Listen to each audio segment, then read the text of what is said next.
Once upon a time, there was a girl, and she had such beautiful and long hair that everyone who saw her could not take their eyes off. The strands were so light, just golden. Therefore, they called her Goldilocks. For all her beauty, she was a very naughty little girl. Mom always allowed her to walk in the yard, but ordered her not to go into the woods behind their house. Goldilocks was very interested to know what is in that forest. And so, while Mother did not see, she somehow left the house into the forest. The girl walked for a long time in the forest. Either he finds a berry, then looks at a beautiful flower, then listens to how the birds sing. So she got lost in the forest. And suddenly she saw an unusual house in a clearing. Goldilocks approached him quietly. I walked around but did not see anyone. She knocked on the door, but no one answered. Then she knocked harder, and the door opened itself. Goldilocks entered cautiously.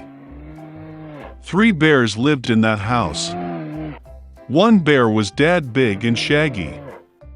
The other was a mother bear. It was smaller. The third was a little bear. The bears were not at home because they had gone for a walk in the woods. The girl entered the room and saw 3 bowls of porridge on the table. The first bowl, the biggest one, was the daddy bear. The second bowl, the smaller one, was the mother bear, and the third, the smallest, was the bear cub. Near each bowl lay a spoon, large, medium, and small. Goldilocks was so hungry that she first wanted to eat from a large bowl. She took the largest spoon, took the porridge, tasted it, but the porridge was too hot. Then she took a medium spoon, took the porridge, tasted it, but the porridge was too cold. Finally, she took a small spoon and tasted the porridge from the small bowl. This porridge was neither hot nor cold, just right. And Goldilocks ate all the porridge from the little bowl. After eating, the girl wanted to sit and saw 3 chairs near the stove, one large, another smaller, and the third, very small, with a little red pillow. First, she tried to climb into the largest chair, but could not. Then the girl tried to sit on the middle chair, but it was very hard and uncomfortable. Finally, she sat down on the smallest chair, and it was just right for her.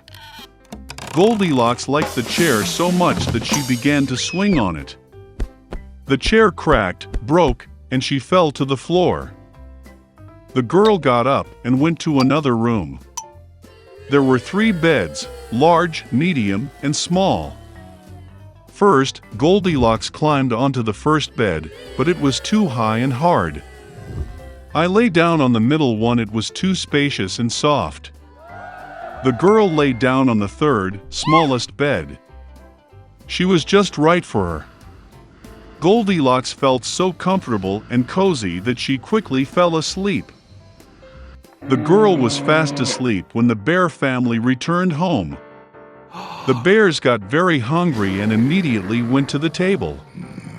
Seeing his bowl, Papa Bear got really angry. Someone was eating my porridge. He growled. The bear mother also looked into her bowl and growled less loudly. Someone was eating from my bowl too. And the bear cub, seeing his empty bowl, cried loudly. Someone didn't just eat from my bowl, he ate all my porridge. The bears smelled something was wrong, left the table, and began to look around.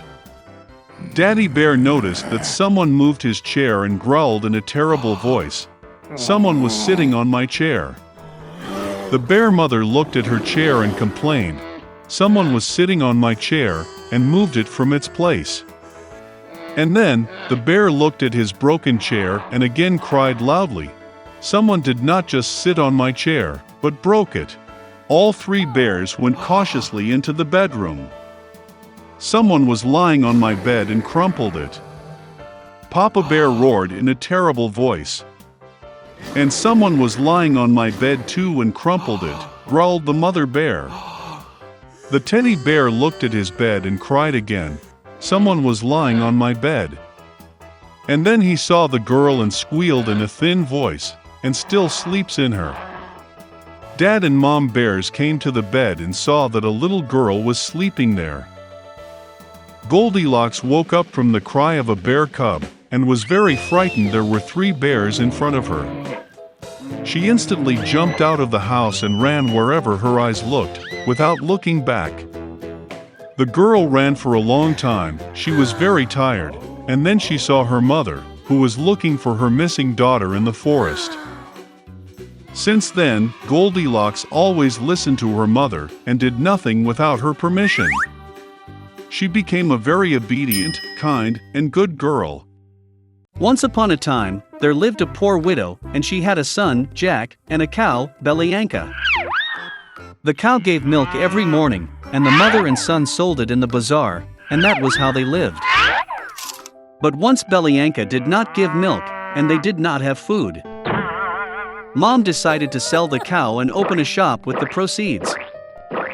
Jack took the rein in his hands and led the cow to the market. No sooner had he arrived than he met some wonderful old man. He said he would like to trade Jack's cow for beans. And with these words, he took out a handful of some strange beans from his pocket. The old man said these beans are magical. They need to be planted in the evening, and by morning they will grow to the very sky. Jack became very interested and agreed. The boy came home early. Mother was very angry that he gave the dairy cow in the whole neighborhood for a handful of some nasty beans. But Jack remembered the old man's words and decided that there was nothing to do, and planted beans in the yard. He went up to his attic sad, and fell asleep.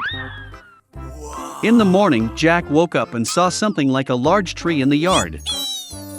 And this, it turns out, his beans sprouted, and the huge stem continued to grow upward until it grew to the sky.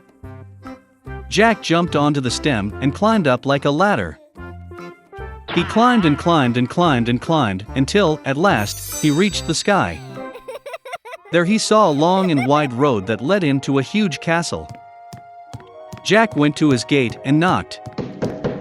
The gate opened, and a tall woman stood on the threshold.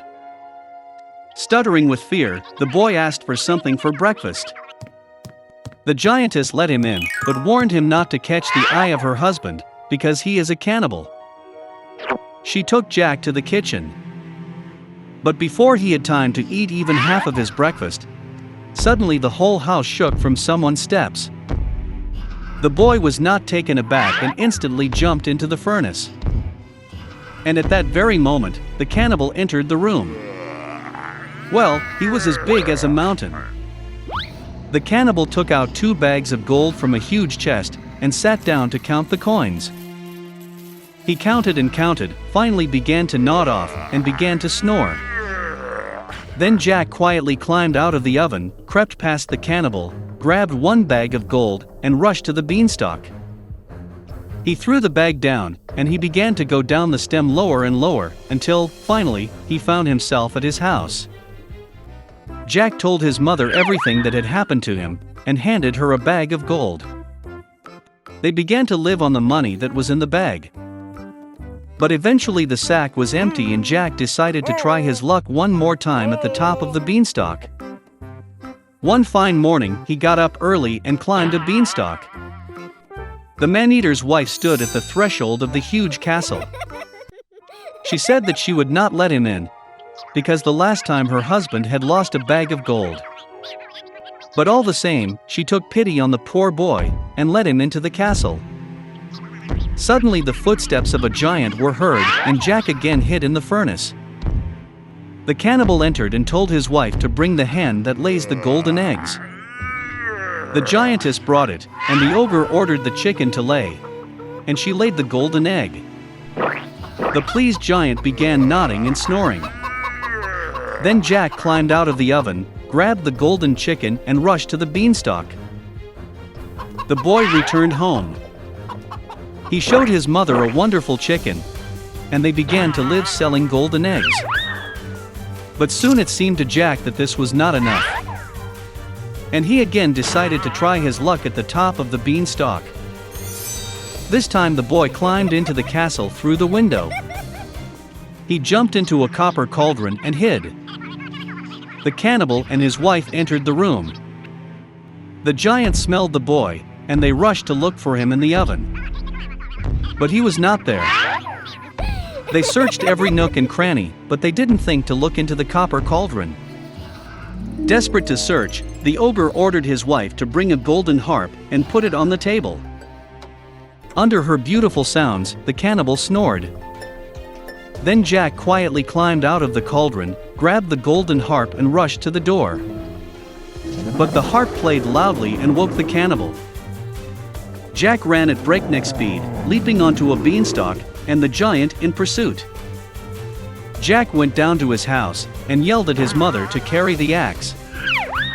The mother ran out with an axe in her hands. The boy grabbed the axe and began to chop the beanstalk.